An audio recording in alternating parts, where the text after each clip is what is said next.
ನಮಸ್ಕಾರ ಎಲ್ಲ ಕರ್ನಾಟಕದ ಸ್ಪರ್ಧಾ ವಿದ್ಯಾರ್ಥಿಗಳಿಗೆ ಸ್ಪರ್ಧಾ ವಿನರ್ಸ್ ಯೂಟ್ಯೂಬ್ ಚಾನಲ್ನ ಪ್ರಚಲಿತ ಘಟನೆಗಳಿಗೆ ತಮಗೆಲ್ಲರಿಗೂ ಹಾರ್ದಿಕವಾದಂಥ ಸ್ವಾಗತ.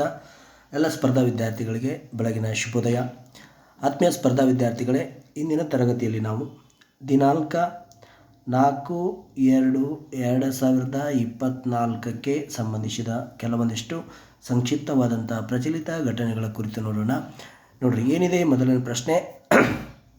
ರಾಷ್ಟ್ರಪಿತ ಮಹಾತ್ಮ ಗಾಂಧಿ ಅವರಿಗೆ ಸಮರ್ಪಿತವಾಗಿರ್ತಕ್ಕಂಥ ದೇಶದ ಮೊದಲ ದೊಡ್ಡ ಬಾವುಟ, ಹೌದಾ, ದೊಡ್ಡ ಟವರ್ ಒಂದನ್ನು ನಿರ್ಮಿಸಲಾಗಿದೆ. ಎಲ್ಲಿಪ್ಪ ಅಂತಂದರೆ ಅದನ್ನು ಬಾಪು ಟವರ್ ಅಂತ ಕರೆಯಲಾಗ್ತದೆ. ಇಲ್ಲಿ ಬಿಹಾರದ ಪಾಟ್ನಾದಲ್ಲಿ ಈ ಒಂದು ಏನಪ್ಪ ಅಂತಂದರೆ ಬಾಪು ಟವರನ್ನು ನಿರ್ಮಾಣ ಮಾಡಲಾಗಿದೆ. ನಿರ್ಮಾಣದ ಒಟ್ಟು ವೆಚ್ಚ 129 ಕೋಟಿ. ಈ ಟವರ್ನ ಒಟ್ಟು ಎತ್ತರ ಎಷ್ಟಪ್ಪ ಅಂದರೆ 120 ಕೋಟಿ ಇದೆ. ಹಾಗಾದರೆ ನೆಕ್ಸ್ಟ್ ಸ್ಲೈಡ್ ಏನಿದೆ ನೋಡೋಣ ಬನ್ನಿ ಸ್ಪರ್ಧಾ ಮಿತ್ರರೇ.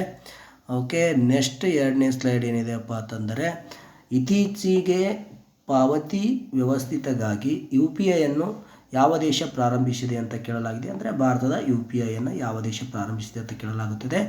ಫ್ರಾನ್ಸ್ ದೇಶ. ಇಲ್ಲಿವರೆಗೂ UPIಯನ್ನು ಹೊಂದಿರತಕ್ಕಂಥ ದೇಶಗಳು ಯಾವ್ಯಾವನ್ನ ಗುರುತಿಸಿ ಅಂತ ಕೇಳಿದ್ರೆ ಸಿಂಗಾಪುರ್, ಮಲೇಷಿಯಾ, UAE, ಫ್ರಾನ್ಸ್, ಬೆನೆಕಲ್ಸ್ ಈ ದೇಶಗಳು, ನೇಪಾಳ, UK ಈ ದೇಶಗಳು ಏನಪ್ಪ ಅಂದ್ರೆ UPI ವ್ಯವಸ್ಥೆಯಡಿ ಅಳವಡಿಸಿಕೊಂಡ. ಮತ್ತು ಭಾರತದಲ್ಲಿ UPIಯನ್ನು ಪ್ರಾರಂಭಿಸಿದ್ದು ಯಾವುದಪ್ಪ ಅಂತ ಕೇಳಿದ್ರೆ NPCI, national payment corporation of India ಅಂತ ಕರಿತೀವಿ. ಈ ಸಂಸ್ಥೆ ಭಾರತದಲ್ಲಿ ಏನಪ್ಪ ಅಂತಂದ್ರೆ UPIಯನ್ನು ಮುನ್ನಡೆಸ್ತಾ ಇದೆ ಸ್ನೇಹಿತರೆ. ನೆಕ್ಸ್ಟ್ ಪ್ರಶ್ನೆ ಏನಿದೆ ನೋಡ್ರಿ.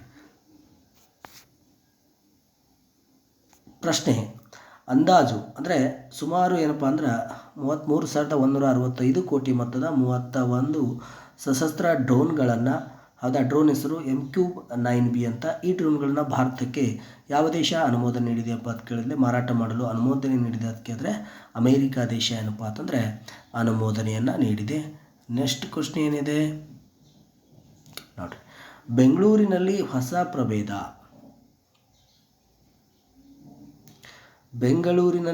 ಪ್ರಭೇದ ಕಪ್ಪೆ ಯಾವುದಪ್ಪ ಅಂದ್ರೆ ಬಿಲಕಪ್ಪೆ ಅಂತ ಕರಿತೀವಿ. ಬಿಲಕಪ್ಪೆ ಇತ್ತೀಚೆಗೆ ಕರ್ನಾಟಕದ ಯಾವ ನಗರದಲ್ಲಿ ಪತ್ತೆಯಾಯಿತು ಅಂತ ಕೇಳಿದ್ರೆ ಬೆಂಗಳೂರಿನಲ್ಲಿ. ಕಪ್ಪೆ ಹೆಸರು ಏನಪ್ಪ ಅಂದರೆ ಬಿಲಕಪ್ಪೆ ಅಂತ ಕರಿತೀವಿ.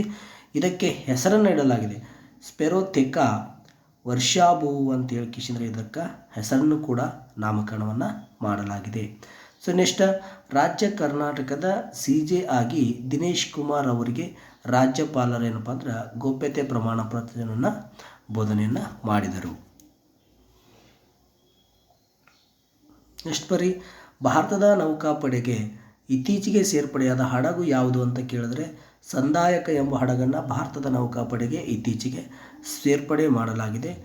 ನೆಕ್ಸ್ಟ್ ನೋಡ್ರಿ, ಪಾಕಿಸ್ತಾನದ ಇಮ್ರಾನ್ ಖಾನ್ ಮತ್ತು ದಂಪತಿಗಳಿಗೆ ಅಕ್ರಮ ವಿವಾಹದ ಅಡಿಯಲ್ಲಿ ಏನಪ್ಪ ಅಂತಂದರೆ ಇಮ್ರಾನ್ ಮತ್ತು ಬುಸ್ರಾ ಅಂತ ಕರಿತೀವಿ. ಇವರಿಗೆ 7 ವರ್ಷಗಳ ಕಾಲ ಜೈಲು ಶಿಕ್ಷೆಯನ್ನು ವಿಧಿಸಲಾಗಿದೆ.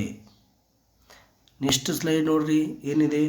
ಕ್ಯಾನ್ಸರ್ ಕಾಯಿಲೆ ಕುರಿತು ಜಾಗೃತಿ ಮೂಡಿಸಲು ವಿಶ್ವಸಂಸ್ಥೆ ಪ್ರತಿ ವರ್ಷ ಫೆಬ್ರವರಿ 4ರಂದು ವಿಶ್ವ ಕ್ಯಾನ್ಸರ್ ದಿನವನ್ನಾಗಿ ಆಚರಣೆ ಮಾಡುತ್ತದೆ. ಸೊ ಹಾಗಾದರೆ ಕ್ಯಾನ್ಸರ್ ದಿನವನ್ನು ವಿಶ್ವಸಂಸ್ಥೆ ಯಾವಾಗ ಆಚರಣೆ ಮಾಡಲಾಗುತ್ತದೆ ಅಂತ ಕೇಳಲಾಗುತ್ತದೆ. ಫೆಬ್ರವರಿ 4ರಂದು ಆಚರಣೆ ಮಾಡಲಾಗುತ್ತದೆ. ವಿಶ್ವಸಂಸ್ಥೆ ಇದನ್ನು ಘೋಷಣೆ ಮಾಡಿದೆ. ಮೊಟ್ಟ ಮೊದಲು ಕ್ಯಾನ್ಸರ್ ದಿನವನ್ನು ಯಾವ ವರ್ಷ ಆಚರಿಸಲು ಪ್ರಾರಂಭಿಸಲಾಯಿತು ಅಂತ ಕೇಳಿದ್ರೆ 2000ರಿಂದ ಈ ಒಂದು ಕ್ಯಾನ್ಸರ್ ದಿನವನ್ನು ಆಚರಿಸಲು ಪ್ರಾರಂಭ ಮಾಡಲಾಯಿತು. ಎಷ್ಟೇನಿದೆ ನೋಡಿ. ಕರ್ನಾಟಕ ರಾಜಧಾನಿ ಬೆಂಗಳೂರಿನಲ್ಲಿ ಅಶ್ವಮೇಧ ಯಾತ್ರೆ ಎಂಬ ಬಸ್ಸನ್ನು ಆರಂಭಿಸಲಾಗಿದೆ. ಈ ಕೆಳಗಿನ ಯಾವ ನಗರದಲ್ಲಿ ಅಶ್ವಮೇಧ ಯಾತ್ರೆ ಎಂಬ ಬಸ್ ಸೇವೆಯನ್ನು ಆರಂಭಿಸಲಾಗಿದೆ ಅಂತ ಕೇಳಲಾದ್ರೆ ಕರ್ನಾಟಕದ ರಾಜಧಾನಿ ಬೆಂಗಳೂರಿನಲ್ಲಿ ಅಶ್ವಮೇಧ ಯಾತ್ರೆ ಎಂಬ ಬಸ್ ಸೇವೆಯನ್ನು ಆರಂಭಿಸಲಾಗಿದೆ. ನೆಕ್ಸ್ಟ್ ಬರೀ ಜಾಗತಿಕ ಹಣಕಾಸು ವಿಶ್ಲೇಷಕ ಸಂಸ್ಥೆಯಾದ ಕ್ರಿಸಲ್ ಅಂತಕ್ಕಂಥ ಒಂದು ಸಂಸ್ಥೆ ಇದೆ. ಈ ಸಂಸ್ಥೆ ಭಾರತದ 2024-31 ಈ ಒಂದು ಮಧ್ಯದ ಅವಧಿಯಲ್ಲಿ ಸುಮಾರು ಒಂದು 6ರಿಂದ 7 ವರ್ಷದ ಅವಧಿಯಲ್ಲಿ ಭಾರತದ GDP ಅಂದಾಜು ಎಷ್ಟಿರಲಿದೆ ಅಂತ ಕೇಳಲಾಗ್ತದೆ. ಎಷ್ಟಪ್ಪ ಅಂದ್ರೆ 6.7% ಒಟ್ಟು ಅಂದರೆ ಗ್ರಾಸ್ ಡೊಮೆಸ್ಟಿಕ್ ಪ್ರಾಡಕ್ಟ್ಸ್ ಒಟ್ಟು ದೇಶೀಯ ಉತ್ಪನ್ನ ಎಷ್ಟಿರಲಿದೆ ಈ ಒಂದು 6-7 ವರ್ಷಗಳಲ್ಲಿ ಅಂತ ಹೇಳಿದ್ರೆ 6ರಿಂದ 7% ಇರಲಿದೆ ಅಂತ ಅವರು ಒಂದು ಪರಿಕಲ್ಪನೆಯನ್ನು ನೀಡಿದ್ದಾರೆ. ನೆಕ್ಸ್ಟ್ ನೋಡೋಣ. ಪ್ರಖ್ಯಾತ ಹಿಂದೂಸ್ತಾನಿ ಶಾಸ್ತ್ರೀಯ ಸಂಗೀತ ಗಾಯಕರಾದ ಪಂಡಿತ್ ಭೀಮ್ ಜೋಶಿ ಅವರು ಜನ್ಮದಿನ. ಯಾವಾಗ ಇವರು ಜನನ ಆಯ್ತಪ್ಪ ಅಂದ್ರೆ ಫೆಬ್ರವರಿ 4ರಂದು ಜನನ ಆಗ್ತದೆ. ಎಲ್ಲಿ ಅಂದರೆ ಗದಗ ಜಿಲ್ಲೆಯ ರೋಣದಲ್ಲಿ ಇವರು ಜನನ ಆಗುತ್ತೆ. ಇವರಿಗೆ ಭಾರತ ರತ್ನ ಪ್ರಶಸ್ತಿಯನ್ನು ಭಾರತ ಸರ್ಕಾರ 2009ರಲ್ಲಿ ಭಾರತ ರತ್ನ ಪ್ರಶಸ್ತಿಯನ್ನು ನೀಡಿ ಗೌರವಿಸಲಾಗುತ್ತೆ. ಇಲ್ಲಿ ಏನು ಕೇಳ್ತಾರಪ್ಪ ಅಂತಂದ್ರೆ, ಹೌದಾ, ಭೀಮ್ಸೇನ್ ಜೋಶಿ ಅವರು ಯಾವುದರಲ್ಲಿ ಪ್ರಸಿದ್ಧರಾಗಿದ್ದರು ಅಂತ ಕೇಳಿದ್ರೆ ಹಿಂದೂಸ್ತಾನಿ ಶಾಸ್ತ್ರೀಯ ಸಂಗೀತಗಾರರು. ಇವರಿಗೆ ಭಾರತ ರತ್ನ ಎಷ್ಟರಲ್ಲಿ ಲಭಿಸಲಾಯಿತು ಅಂತ ಕೇಳಿದ್ರೆ 2009ರಲ್ಲಿ ಇವರಿಗೆ ಭಾರತ ಸರ್ಕಾರ ಭಾರತ ರತ್ನ ಪ್ರಶಸ್ತಿಯನ್ನು ನೀಡುತ್ತೆ. ಕೊನೆಯ ಪ್ರಶ್ನೆ ಏನಿದೆ ಅಂತ ನೋಡೋಣ ಆತ್ಮೀಯ ಸ್ಪರ್ಧಾ ವಿದ್ಯಾರ್ಥಿಗಳೇ. ಏನಿದೆ, ಭಾರತದಲ್ಲಿ ಅತಿ ಹೆಚ್ಚು ಸಾಲ ಹೊಂದಿರುವ ರಾಜ್ಯ ಯಾವುದು ಅಂತ ಕೇಳಲಾಗ್ತದೆ. ಇತ್ತೀಚೆಗೆ ಯಾವುದಪ್ಪ ಅಂತಂದ್ರೆ ಭಾರತದಲ್ಲಿ ಅತಿ ಹೆಚ್ಚು ಸಾಲ ಹೊಂದಿರತಕ್ಕಂಥ ರಾಜ್ಯ ಉತ್ತರ ಪ್ರದೇಶ. ಅದೇ ಥರ ನಮ್ಮ ಕರ್ನಾಟಕ ಏನಪ್ಪ ಅಂದರೆ ಸಾಲ ಹೊಂದಿರುವ ರಾಜ್ಯಗಳಲ್ಲಿ ಎಷ್ಟನೇ ಸ್ಥಾನದಲ್ಲಿಪ್ಪ ಅಂತಂದ್ರೆ 5ನೇ ಸ್ಥಾನದಲ್ಲಿದೆ.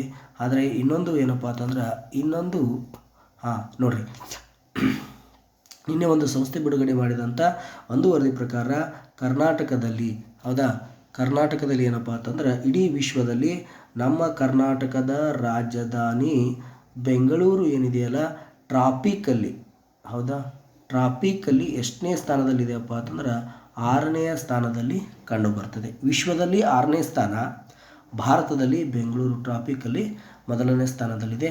ಓಕೆ, ಎಲ್ಲರಿಗೂ ಮತ್ತೊಮ್ಮೆ ನಮಸ್ಕಾರ. ಇನ್ನು ಯಾರು ನಮ್ಮ ಈ ಒಂದು ಸ್ಪರ್ಧಾ ವಿನ್ನರ್ಸ್ ಯೂಟ್ಯೂಬ್ ಚಾನಲನ್ನು ಸಬ್ಸ್ಕ್ರೈಬ್ ಆಗಿಲ್ವೋ ಎಲ್ಲರೂ ಸಬ್ಸ್ಕ್ರೈಬ್ ಆಗಿ ಶೇರ್ ಆಗಿರಿ. ಪ್ರತಿದಿನ ಬೆಳಗ್ಗೆ 8 ಗಂಟೆ ಮತ್ತು ಸಾಯಂಕಾಲ ಸಂಜೆ 8:30 ಅಥವಾ 9 ಗಂಟೆಗೆ ವಿಶೇಷವಾದಂಥ ಪ್ರಶ್ನೆಗಳನ್ನು ನಾನು ನಿಮಗೋಸ್ಕರ ತೆಗೆದುಕೊಂಡು ಬರ್ತೀನಿ ಅಂತ ಹೇಳ್ತಾ ಮತ್ತೊಮ್ಮೆ ಎಲ್ಲರಿಗೂ ಏನಪ್ಪ ಅಂತಂದರೆ ಬೆಳಗಿನ ಶುಭೋದಯ. ಇಂದಿನ ತರಗತಿಯನ್ನು